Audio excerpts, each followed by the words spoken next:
È tornato a trovarci Luca Zano Cantarutti, uno dei fondatori del movimento Noi Veneto Indipendente. Siete considerati da alcuni dei visionari, perché magari molti vorrebbero l'indipendenza, ma pensano che non riuscireste mai a ottenerla. Voi cosa vorreste fare? La prima cosa che fareste in un Veneto indipendente?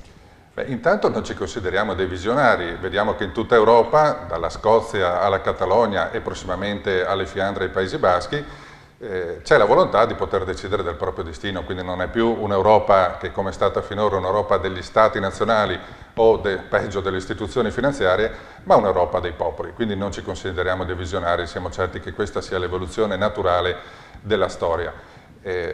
Quello che noi vogliamo, sgombero il campo subito da un equivoco, non è certamente rifondare la Repubblica dei Dogi, quella fa parte delle nostre radici, certamente meritevole di attenzione, ma noi vogliamo creare una Repubblica moderna ed efficiente, dove, e non è solo una questione di tasse, come qualcuno ci dice, ricordo Gian Antonio Stella che aveva scritto un libro famoso, SCEI, non è solo una questione di SCEI, è una questione di organizzare uno Stato che funzioni, perché lo Stato italiano oggi non funziona. Noi non ce l'abbiamo mica con l'Italia, ma se dobbiamo prendere atto con onestà intellettuale che questo Stato non funziona e allora dobbiamo riorganizzare e snellire la macchina burocratica, togliere le tasse che oggi ci opprimono, fare in modo che i servizi possano funzionare. Lo Stato deve essere un amico, non un oppressore. Non è una visione neanche questa, è quello che avviene negli stati vicini a noi, come possono essere la Carinzia, dove molti nostri imprenditori si sono già trasferiti, piuttosto che la Svizzera.